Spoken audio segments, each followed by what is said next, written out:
욥기서 9장 1절에서 14절까지 한 목소리로 다 같이 합독하겠습니다. 욥기서 9장 1절부터 합독합니다. 욥이 대답하여 이르되 진실로 내가 이 일이 그러한 줄을 알거니와 인생이 어찌 하나님 앞에 의로우랴. 사람이 하나님께 변론하기를 좋아할지라도 천마디에 한마디도 대답하지 못하리라. 그는 마음이 지혜로우시고 힘이 강하시니 그를 거스려 스스로 완악하게 행하고도 형통할 자가 누구이랴. 그가 진노하심으로 산을 무너뜨리시며 옮기실지라도 산이 깨닫지 못하며 그가 땅을 그 자리에서 움직이시니 그 기둥들이 흔들리로다. 그가 해를 명령하여 뜨지 못하게 하시며 별들을 가두시도다. 그가 홀로 하늘을 펴시며 바다 물결을 밟으시며 북두성과 삼성과 묘성과 남방의 밀실을 만드셨으며 측량할 수 없는 큰 일을 셀 수 없는 기이한 일을 행하시느니라. 그가 내 앞으로 지나시나 내가 보지 못하며 그가 내 앞에서 움직이시나 내가 깨닫지 못하느니라. 하나님이 빼앗으시면 누가 막을 수 있으며 무엇을 하시나이까 하고 누가 물을 수 있으랴. 하나님이 진노를 돌이키지 아니하시나니 라합을 돕는 자들이 그 밑에 굴복하겠거든. 하물며 내가 감히 대답하겠으며 그 앞에서 무슨 말을 택하랴. 아멘.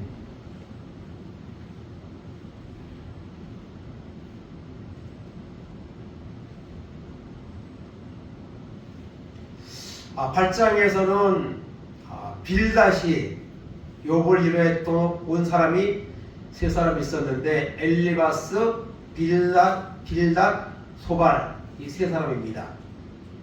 그 중에 엘리바스가 처음으로 이야기를 했고 욥이 엘리바스에 대해서 이제 답변을 했습니다. 그리고 이제 두 번째로 말한 사람이 이 빌닷입니다. 빌닷은 8장에서 욥에게 대해서 어떤 말을 했습니까? 하나님은 공의로우신 분이다.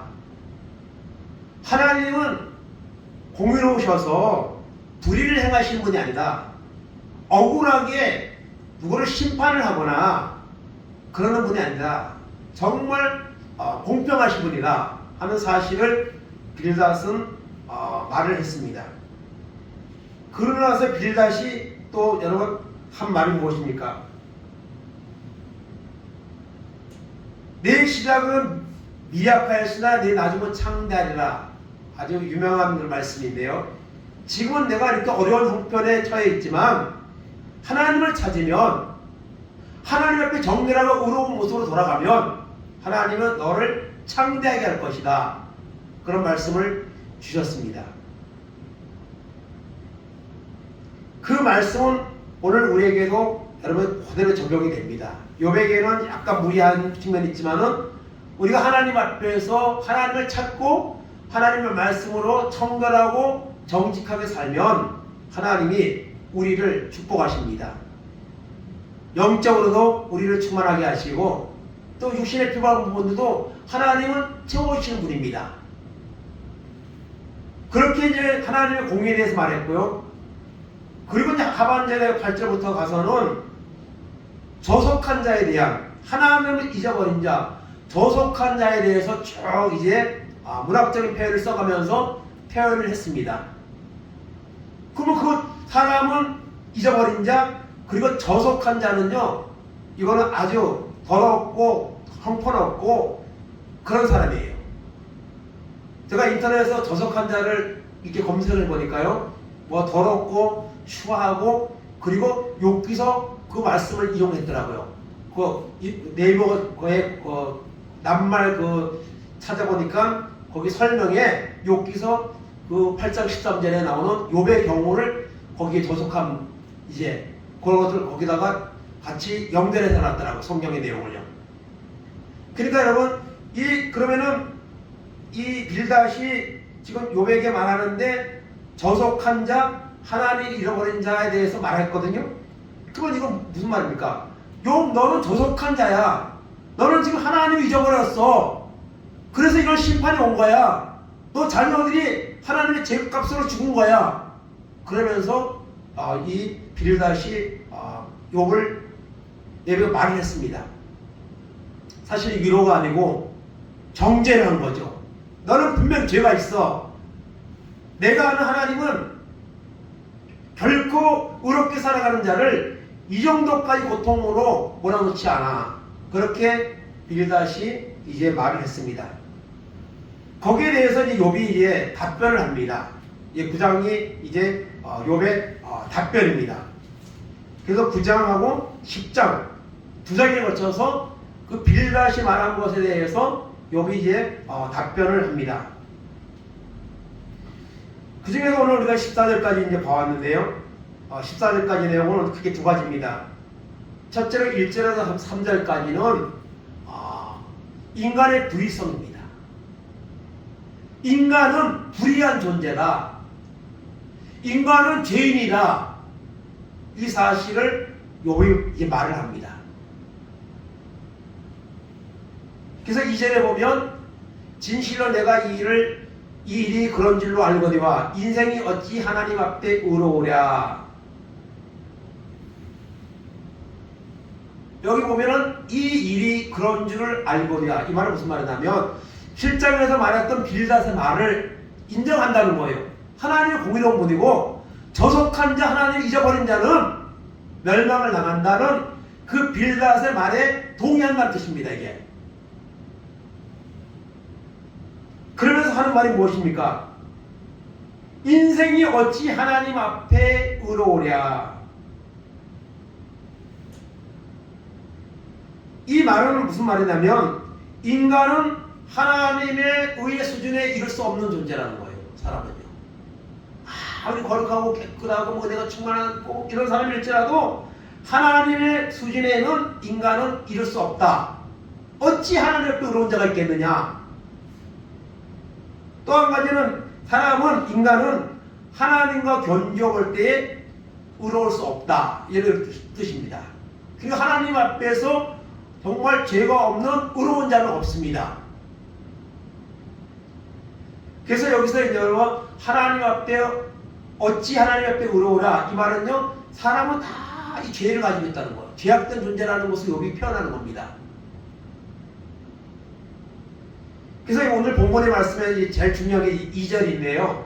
하나님 앞에 어찌 의로우랴. 인생이 자신을 포함해서 모든 사람은 하나님 앞에 결코 의를 내설 수 없는 죄악된 존재라는 것을 욥이 이제 서두에서 말을 꺼내고 있습니다. 그래서 지금 여기서 설명한 것처럼 인간은 하나님의 수준에 이를 수가 없는 존재고 인간은 하나님과 견주어 볼 때 의로울 수가 없는 이런 존재라는 것을 이 이전의 말씀이 우리에게 가르쳐 주는 겁니다. 그래서 오늘 2절에 있는 그 죄에 대한 건데요. 하나님 앞에 의로울 수 없다는 것은 사람은 죄악된 존재라는 것이죠. 그래서 이 죄에 대해서 좀 살펴볼 필요가 있습니다. 그래서 신학교 가면 조지신학을 배웁니다. 조지신학을 배우는데 거기는 인간론, 또 하나님에 대해서 뭐 이렇게 또 심판에 대해서 이제 7가지를 이제 과목으로 배웁니다. 그 중에 이제 인간론이 있어요. 사람에 대해서 쭉 이제 성경적으로 체계적으로 이제 가르치는 게 이제 인간론입니다. 그래서 거기 보면 죄에 대해서 6가지를 이제 설명하는데요. 첫째, 죄는 특별악이라. 인간이 직접 책임을 지고 정죄를 받아야 도덕적 성향이다. 이렇게 표현할 수 있습니다. 죄는요, 인간이 책임을 져야 되고 정죄를 받아야 되는 것이 바로 이 죄라는 겁니다. 특별악이라고 말할 수 있어요. 특별한 악이라. 그 다음에 두 번째는 절대적 성질을 띠고 있습니다. 이 말은 무슨 말이냐면 성과 악 중간은 없습니다. 천국 가면 지옥 가는 거예요. 중간은 없습니다. 선한 자이거나 악한 자이거나 중간은 없다는 거예요. 그래서 우리가 죽은 이후에도 천국 아니면 지옥으로 갑니다. 성경은 그걸 말하고 있습니다. 근데 천주교 같은 경우는 연옥이라는 교리가 있습니다. 믿음이 시원치 않은 사람은 연옥이라는 중간 장소에 가 있다가 후손들이 헌금을 많이 하거나 기도를 많이 해주면 거기 있다가 천국으로 이렇게 승진해서 올라간다고 그런 여러 교리가 있어요. 근데 여러분 성경에 그런 게 어디 있습니까? 죽는 순간 천국 아니면 지옥으로 가는 겁니다. 부자와 나사로에서 나온 것처럼 여러분 그래서 이 죄는요 선과 악 중간은 없다. 이것을 이제 우리가 살펴볼 수 있고요. 세 번째는 죄는 하나님의 의지와 관련되어 있습니다. 그 죄는 뭐냐? 하나님의 율법에 대한 반항입니다. 하나님의 말씀에 여러분 순종 안 하는 게 여러분 반항하는 그 죄예요. 그래서 세상 사람들은 착하게 살아가며 살면 뭐 그렇게 지옥에 안 간다고 이렇게 생각하는 사람이 있어요. 그래서 선하게 살면 좋은 데 간다 이런 표현을 쓰는데요. 여러분 하나님을 안 믿는 게 제일 큰 죄입니다. 성경적으로 보면요 하나님을 안 믿는 게 제일 큰 죄예요. 그래서 죄는 하나님의 의지와 관련돼서 하나님의 말씀에 대한 반항이 바로 불순종의 죄입니다. 그래서 하나님이 하라는 거 안 하는 것도 죄지만 하지 말라는 거 하는 것도 죄고, 그것을 이제 성경은 크게 두 가지로 말할 수가 있습니다. 네 번째로 죄는요 죄책과 오염을 포함합니다. 사람이 죄를 지면 죄책감을 들잖아요. 그리고 사람이 오염되잖아요. 지저분한 존재가 되잖아요. 더러운 존재가 되잖아요. 다섯 번째 죄의 자리는요 마음입니다. 지저분을 포함한 마음이에요. 우리 마음 속에 죄가 있는 거예요. 자리 잡고 있는 거예요. 그 다음에 여섯 번째 죄는요 외면적, 내면적 거를 합쳐입니다. 겉으로 나서 그렇게 죄를 짓는 것만 죄가 아니고 내면적으로도 악한 생각을 품으면 그게 죄입니다. 그래서 예수님은 여자를 보고 음욕을 품는 자마다 간음이 있다 그랬어요. 사람을 미워하면요 살인이라고 말했어요. 그래서 죄는요 외형적 행위 또 내면적인 이런 거 다 포함하는 거다 이렇게 말할 수가 있습니다. 그래서 이 죄에 대해서 여섯 가지로 제가 이제 조직신학을 통해서 간단하게 설명을 했습니다. 그 다음에 인간의 죄에 대해서 우리가 몇 가지 이제 살펴보는데 첫째로 원죄입니다. 원죄가 있습니다. 원죄는 뭐죠? 아담이 지은 죄예요. 아담이 인류의 대표로서 하나님과 약속을 해줬는데 그 아담의 인류의 시대인 아담이 불순종함으로 죄가 들어왔습니다. 그래서 로마서 5장 12절 말씀을 보면 그러므로 한 사람으로 말미암아 죄가 세상에 들어오고 죄로 말미암아 사망이 들어왔나니 이와 같이 모든 사람이 죄를 지었으므로 사망이 모든 사람에게 이르렀느니라 이렇게 말씀하고 있습니다. 아담의 죄를 원죄입니다. 그 다음에 두 번째로 이 원죄는요 정가가 됩니다. 여러분 우리가 뭐 몸이 아프고 뭐 어디가 안 좋다 그러면은 유전된다 그러죠. 그래서 여러분 건강검진 같은 거 하면 부모 중에서 뭐 암에 걸린 사람이 있느냐 이제 뭐 이런 질문지에 보면 나와요. 그래서 이 사람이 병이 부모의 병이 있으면 그 똑같은 병이 이렇게 유전되는 경우가 많이 있습니다. 그것처럼 아담의 죄는요 유전됩니다. 그래서 모든 사람은 죄를 가지고 태어납니다.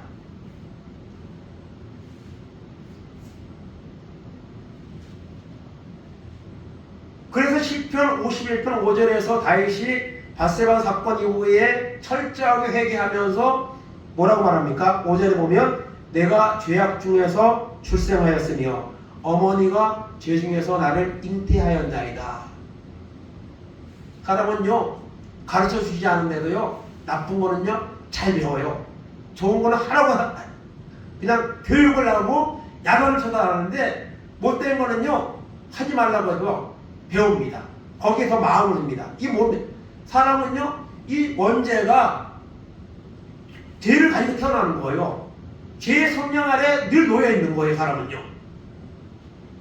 그래서 원죄가 정가되고요. 그 다음에 자범죄가 있습니다. 자범죄는 뭐죠? 우리가 아담으로부터 내려온 죄가 아니라 내가 살아가면서 짓는 죄가 자범죄예요. 그래서 우리가 여러분 원죄는 우리가 예수 그리스도의 보혈을 믿으면 여러분 어떻게 하죠? 죄를 사함 받습니다. 그럼 우리가 죄 안 짓습니까? 또 죄를 지어요. 자범죄를 지어요. 그래서 우리 원죄는 정말 십자가의 보혈을 내가 믿고 믿음으로 받아들이면 구원을 받습니다. 그런데도 죄를 또 지어요. 자범죄를 짓습니다. 그럼 이걸 어떻게 하죠? 그거는요, 늘 하나님 앞에 나와서 회개해야 돼요. 그래서 예수님이 제자들의 발을 씻길 때에 베드로가 나는 안 씻겠습니다. 그랬을 때 안 씻으면 나와 상관이 없다. 그러니까 베드로가 머리부터 발끝까지 씻겨주세요. 그랬더니 이미 목욕하였으니 다 씻을 필요가 없다. 발만 씻으면 된다. 여러분, 우리가 원죄는요, 정말 내가 예수를 주로 신이라고 고백하면 내가 구원을 받는 거예요. 그런데 믿음이 연약해서 또 죄를 짓는 경우가 있어요. 그건 자범죄입니다. 그 죄는요, 하나님 앞에 나와서 회개해야 됩니다. 날마다. 그리고 자범죄를 회개하고 용서해 주니까 의도적으로 또 지면 안 돼요. 어떻게든 안 지려고 그래야 돼요. 그러기 위해서는 은혜를 받아야죠. 하나님 만나는 은혜를 받아야죠. 은혜를 못 받으면요, 믿는다고 하면서도 세상에 나가면 또 죄를 짓는 거예요. 또 죄를 짓는 거예요. 그래서 여러분, 죄 중에 성령 해방죄가 있습니다. 다른 죄는 다 성령 공소했는데 성령 해방죄는 사심이 없다 했어요. 그러니까 내가 예수를 믿는데도 이것은 하나님이 정말 싫어하는 거고 이것은 하나님의 일을 방해하는 것인데 그걸 알고도 지면 그 죄를 사함받을 수 없습니다. 성령 해방죄. 물론 어느 것까지가 성령 해방죄냐, 이것은 우리 정확히 그 선을 알 수는 없죠. 하나님만이 아시겠죠. 그럼요. 어쨌든 자범죄를 계속 우리는 짓습니다. 그러나 이걸 정당화시키면 안 됩니다. 은혜 받아가지고 끊고 단절해야 됩니다. 그 다음에 인간은 전적으로 부패한 존재입니다. 로마서 3장 10절 23절 우리가 잘 아는 것처럼 기록된 바 의인은 없나니 하나도 없으며 모든 사람이 죄를 범하였음에 하나님의 영광에 이르지 못하더니. 그러면 인간이 욥이 오늘 이 자리에 말한 것은 인간은 하나님 앞에 의로운 인생이 어디 있느냐, 사람은 다 죄악된 존재라는 거예요. 그래서 칼빈은 5대 교례에서 여러분 인간의 전적 부패를 말해요. 인간은 완전히 전적으로 부패해서 정말 스스로는 도저히 죄에서 헤어나올 수 없는 존재다. 그러면서 여러분 나중에 나오는 거죠. 예수님 십자가의 보혈이 나오는 거예요. 그래서 인간은 죄악된 존재입니다. 그 죄를요, 성경에 있는 것처럼 비누로 씻을 수도 없고요, 양잿물을 마셔도 죄는 없어지지 않습니다. 오직 십자가에서 나를 위해 죽으시고 부활하신 예수 그리스도의 그 보혈의 공로를 믿어질 때에 바로 우리의 모든 죄가 여러분 속죄가 되는 줄 믿습니다. 그래서 인간은 죄악된 존재다. 그 사실을 지금 욥이 지금 빌닷의 답변에서 2절에서 말하는 것이 바로 그와 같은 사실입니다. 그러면 3절을 보면 사람이 하나님께 변론하기를 좋아할지라도 천마디에 한마디도 대답하지 못하리라.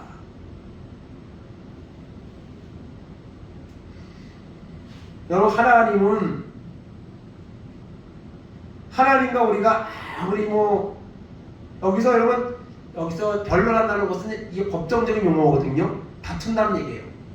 하나님 앞에 사람이 아무리 의로운 척하고 많이 아는 척하고 그렇게 변론하기를 좋아해도 천마디에 한마디도 대답하지 못합니다. 그만큼 하나님은 우월한 존재고 우리는 죄악된 존재라는 겁니다.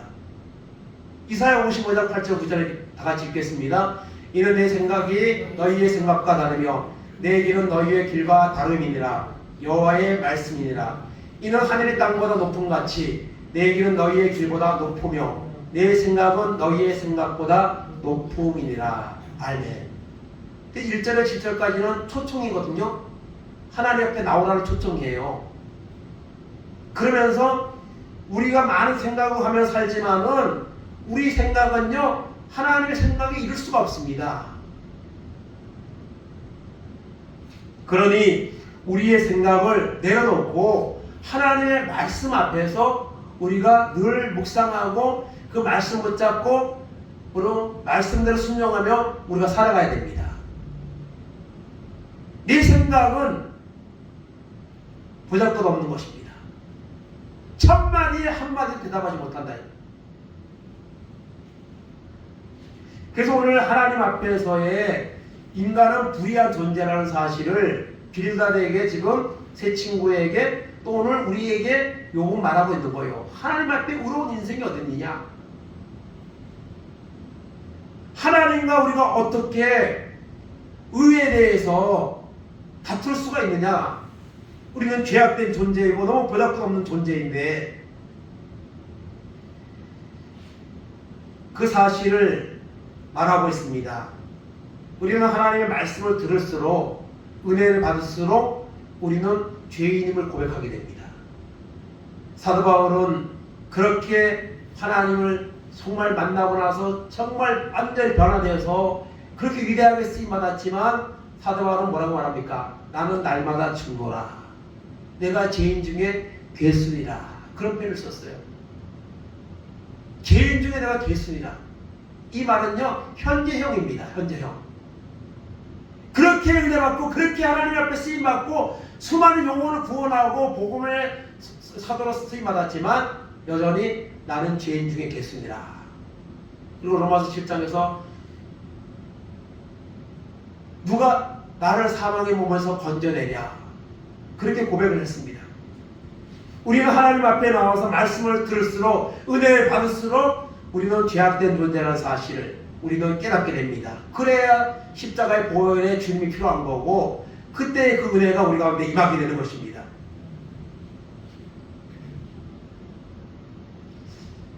그리고 두 번째로 이제 4절 이후에 이제 14절까지는 하나님의 전능성에 대해서 말합니다. 하나님은 전능하신 분이시다.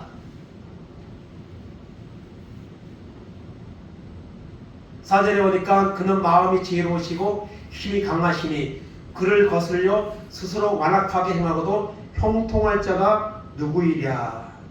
하나님은 전지하십니다. 전지하는 하나님은 다 알고 계신다는 거예요. 요나가 여러분 그 배 밑에 들어가고 있다고 해서 하나님 모르는 게 아니에요.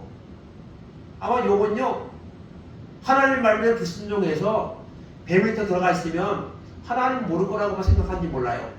그래서 그 풍랑이 그렇게 있는데도 배 밑에 들어가서 나오지 않고 거기 있는 거죠. 시편에도 보면 하나님의 품을 떠나 우리가 어디로 숨을 수가 있느냐? 땅 끝에 가도 땅 속으로 들어가도 우리는 하나님 앞에서 결코 숨을 수 없다. 하나님은 다 알고 계십니다. 우리가 앞으로 어떻게 살아갈지, 우리가 언제 하나님 앞에 가게 될지 하나님은 다 알고 계세요. 우리는 아는 게 없어요. 사실은요. 그리고 여러분 힘이 강하시니 하나님은 전능하신 분입니다. 후손에 대한 약속을 주시고 약속이 더디 이루어질 때에 아브라함은 자기 집에서 기른 종 중에서 나중에는 그 첩을 통해 낳은 아들을 통해서 이제 상속자가 되리라고 생각했지만 하나님은 나타나셔서 뭐라고 말씀하십니까? 나는 전능한 하나님이라 내가 능치 못할 일 있겠느냐? 그 결국 여러분 99세 때에 그 아들을 주시잖아요. 도저히 인간으로 볼 때는 불가능한 나이에 하나님 주신 거 일부러 그렇게 주시는 거예요. 하나님은 전능하신 분이라는 걸 보여주시는 것이죠. 스스로 강팍해 하여서 완악하게 행하고 형통할 자가 누구랴? 하나님 앞에 죄를 짓고 하나님 앞에 대적하면서 살아가는 자가 도대체 하나님 앞에 대적할 수 있겠느냐? 상대가 되겠느냐? 그 말입니다. 요번 고난 중에서 너무 힘들어 불평과 불만을 토로하지만 하나님의 존재를 부정하지는 않습니다. 하나님의 존재를 부정하지 않는 거예요. 시련 중에서 때로 좀 안 좋은 표현들이 나오지만 하나님의 존재에 대한 것은 여러분 또 하나님은 전지전능하신 분이라는 사실 이런 것에 대해서는 전혀 의심이 없습니다. 이건요.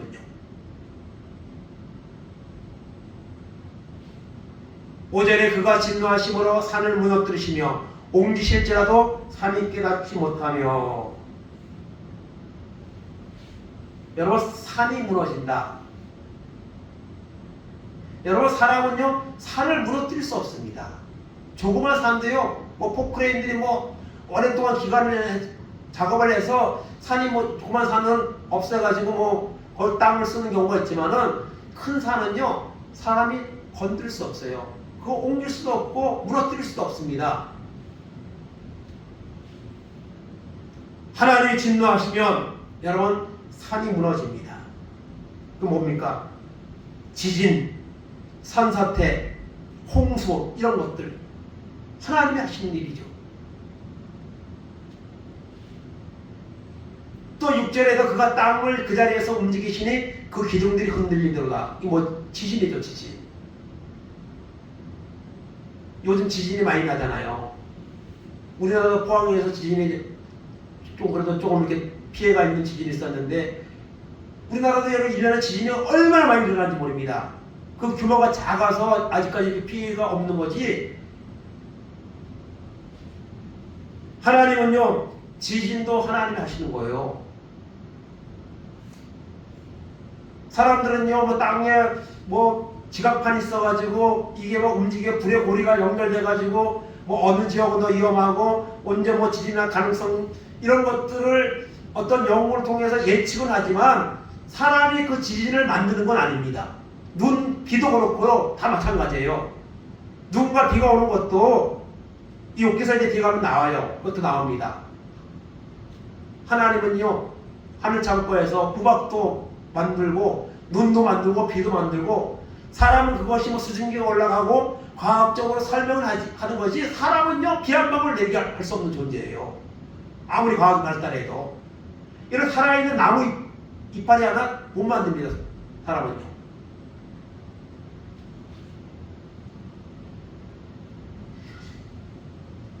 하나님은 초월적인 존재라는 사실을 욥은 여기서 표현하고 있는 겁니다. 그리고 7절에 가면 그가 해를 명령하여 뜨지 못하게 하시며 별들을 가두시도다. 해를 명령하여 뜨지 못하게 하신다. 실제로 여호수아에 보면 여호수아가 기브온과의 전쟁 때에 이제 밤이 돼서 다 도망가게 생겼으니까 태양아 기브온 골짜기에 머무르라. 달아 아얄론 골짜기에 너도 그리할지어다. 그렇게 하나님이 기도했잖아요. 그때 하나님이 태양이 멈추게 하고 달이 멈추게 해서 그 적군을 완전히 섬멸하게 하신 이런 사건이 나오죠. 해를 명령하여 뜨지 못하게 하면 누가 하겠습니까? 아무도 못합니다. 도저히 되지 않는 이야기죠. 여러분 해가 보이지 않는 경우가 있죠. 일식현상이 날 때 또 먹구름이 끼면 해가 안 보입니다. 또 모래바람 사막지방에서 모래바람 같은 거 스모그 현상 이런 것들이 나면 해가 안 보입니다. 또 화산재가 폭발해서 화산재가 뒤덮으면 태양이 안 보입니다. 그럼 이 모든 것들은 이런 자연적인 재앙 앞에 사람은 너무 미미한 존재에 불과한 것이죠. 또 8절에 그가 홀로 하늘을 펴시며 바다 물결을 밟으시며 이 모든 표현들은요 하나님만이 할 수 있는 전능성을 보여주는 표현들이에요. 사람은 이거 한 가지도 못합니다. 이거 한 가지도 못해요.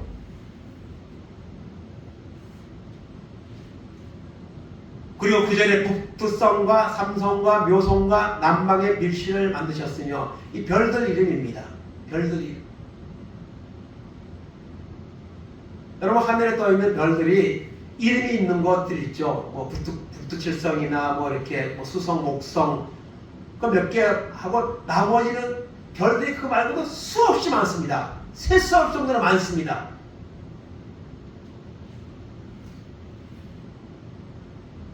그걸 어떻게 설명하겠습니까? 우주는 끝이 없습니다.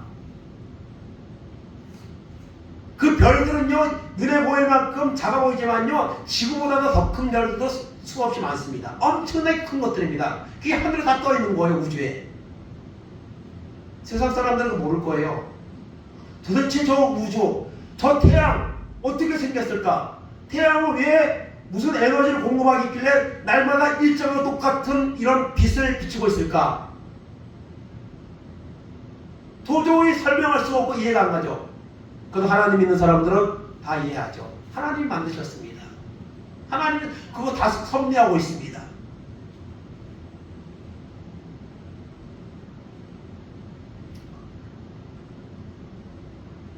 그리고 10절에 측량할 수 없는 큰 일을 셀 수 없는 기이한 일을 행하시느니라. 이 많은 것들, 이 자연적인 어떤 초자연적인 일들 하나님이 행하신다는 사실이에요. 하나님이 그래서 하나님은 전능하시다는 것을 욥은 지금 설명을 하고 있는 것입니다. 특별히 측량할 수 없는 큰 일을 셀 수 없는 기이한 일을 행하시니라 그렇게 말씀하고 있습니다. 그래서 인간의 이성으로는 하나님의 섭리를 다 이해할 수가 없습니다. 그러나 우리는 하나님의 말씀을 통해서 하나님의 존재에 대해서 하나님이 어떤 분이신가, 어떤 일을 행하시는가를 우리는 좀 조금이라도 우리는 알죠. 그러나 성경 전체에서 나타난 하나님을 우리가 다 알려면요, 정말 무수한 시간을 들여도 다 알 수 없습니다. 하나님에 대해서. 어떤 분은 그렇게 설명을 해요. 종이에다가 여기다 볼펜을 여기다 하나 딱 찍어놓고 이 넓은 거에 요 점 하나 보이지도 않는 점 하나, 그게 바로 여러분 사람이라는 거예요. 인간의 존재라는 거예요. 그리고 11절에 말합니다. 그가 내 앞으로 지나시나 내가 보지 못하며 그가 내 앞에서 움직이시나 내가 깨닫지 못하느니라. 이 말은요, 엘리바스가 4장 14절에서 21절까지 엘리바스는 욥하고 얘기할 때 환상을 봤다 그랬거든요. 자기는요, 환상을. 그 환상을 본 내용을 거기서 말을 하고 있는데요, 그 중에 13절, 14절, 15절을 한번 읽겠습니다. 사람이 깊이 잠들 즈음 내가 그 밤에 본 환상으로 말미암아 생각이 번거로울 때에 두려움과 떨림이 내게 이르러서 모든 뼈마디가 흔들렸느니라. 그때 영이 내 앞으로 지나매 내 몸에 털이 쭈뼛하였느니라. 아멘. 이 엘리바스는요, 하나님의 임재를 환상을 통해 체험한 사람이에요. 근데 욥은 뭐라고 말하죠? 11절에요. 그가 내 앞으로 지나시나 내가 보지 못하며 그가 내 앞에 움직이나 나 깨닫지 못한다. 그러니까 욥은요, 그렇게 위대한 믿음의 사람이었지만 하나님과의 영적 어떤 체험이나 환상을 본 적이 없는 거예요.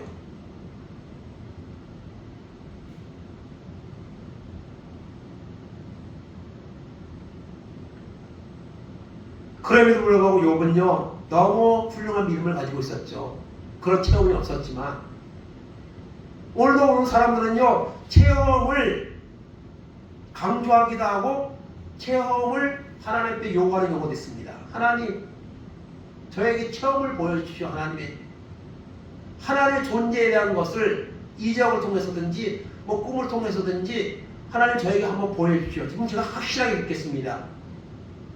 이런 이제 마음을 사람들이 가질 때가 있어요. 그러나 여러분, 그런 체험이 없다고 믿음이 없는 것이 아닙니다. 욥은요, 그런 체험이 없어요. 오늘 이걸 통해서 볼 때. 그렇다면 욥이 우리가 믿음이 없다고 말할 수 있습니까? 특별히 요즘은요, 교회가 이렇게 침체되어버리면서 여러분, 신사도 운동이라는 게 좀 그런 걸 추구하는 그런 목사님들이 많이 계세요. 신사도 운동. 지금도 사도시대와 같이 사도적인 그런 사명자들이 있고, 또 그 사도들이 행하였던 기적이나 이적이나 이런 일들이 오늘도 동일하게 일어난다면서 거기에 초점을 두고 치우쳐서 그쪽으로 나가는 사람이 있습니다. 근데 그런 교회가 굉장히 막 뜨겁기도 하고 그래요. 근데 조심해야 됩니다. 여러분. 하나님에 대한 믿음은요, 단순해야 돼요. 여러분, 구원받는 것은요, 단순합니다. 그렇게 복잡하게 그냥 주장을 하고 체험을 하고 그냥 기도하고 사람이 넘어가고, 사람들은 그거에 대해서 현혹이 돼가지고 그게 그냥 진리인 것처럼 맹목적으로 사람 몰리고 그럽니다. 잘못된 겁니다. 하나님의 말씀을 의지하면 되는 거예요. 하나님의 말씀을 믿으면 되는 거예요. 그리고 말씀대로 살면 되는 거예요. 너무 신비한 이런 체험적인 것을 치중하게 되면 그래서 이단이 생기는 겁니다. 욥은 하나님의 분명히 지나가시고 내 앞에서 움직이고 역사하고 섭리하고 계시나 나는 보지 못하고 깨닫지 못한다. 그러니까 이런 하나님의 임재 체험이 사실 욥은 없는 거예요. 근데 결론에 가면 이제 이 체험을 하죠. 하나님이 임재하셔서 욥을 회복시켜 줄 때, 그리고 친구들의 주장이 잘못된다는 것을 지적할 때에 하나님을 욥이 만나죠.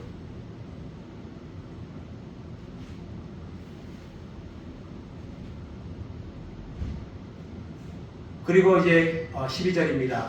하나님이 빼앗으시며 누가 막을 수 있으며 무엇을 하시나이까 하고 누가 물을 수 있으랴.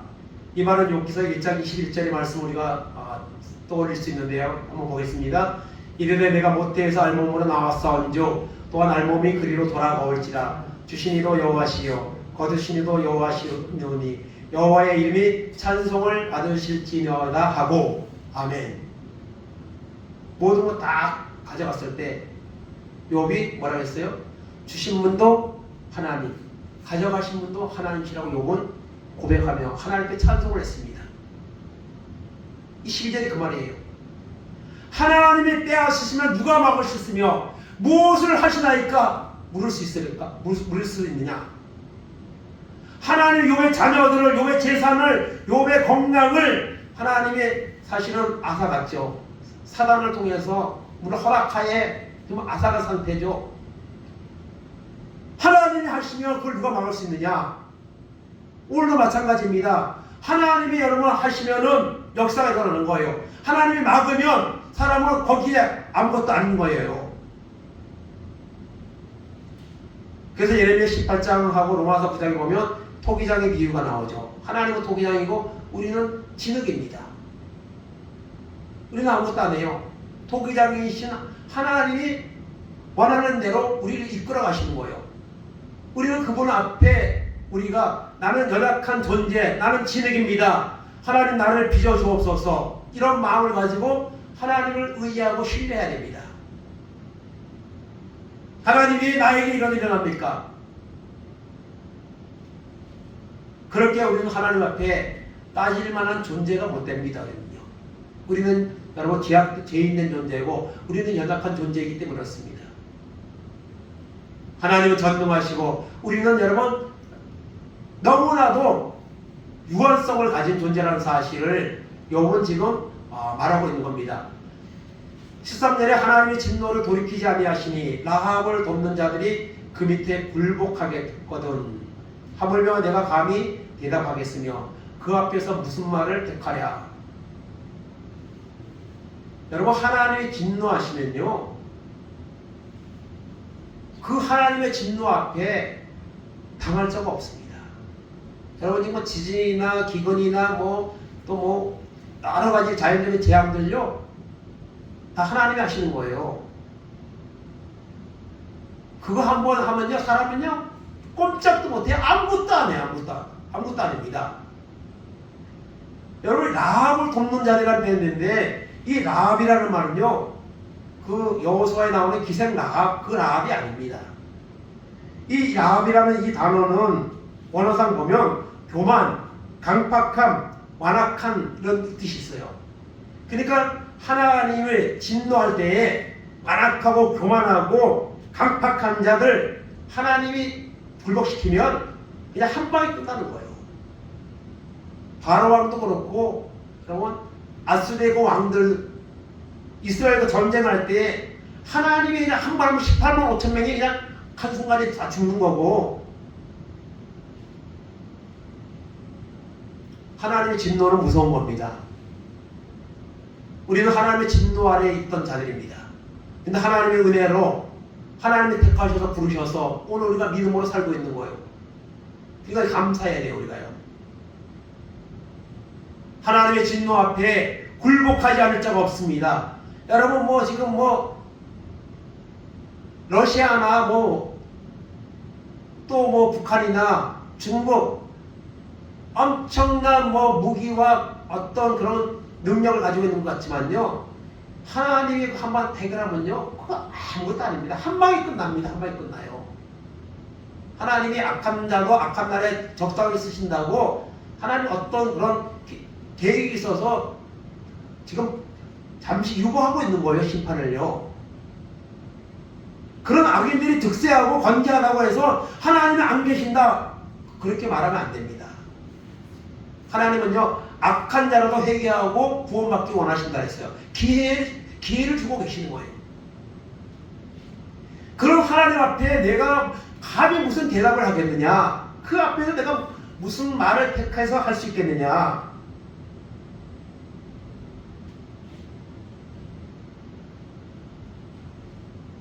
그래서 14절의 말씀은요, 하나님은 재판관이고 나는 재판을 받는 자라는 이런 뜻이에요. 여러분, 재판을 받는 자가 재판관 안에서 무슨 말을 하겠습니까? 또 무슨 말을 하면 무슨 소용이 있습니까? 재판관이 선고를 하면은 그대로 끝나는 거예요. 물론 뭐 5년밖에 안 살아야 되는데 50년을 선고했다. 그럼 뭐 항고를 하거나 또 이런 그런 법적인 제도가 있긴 하지만 재판관은 정말로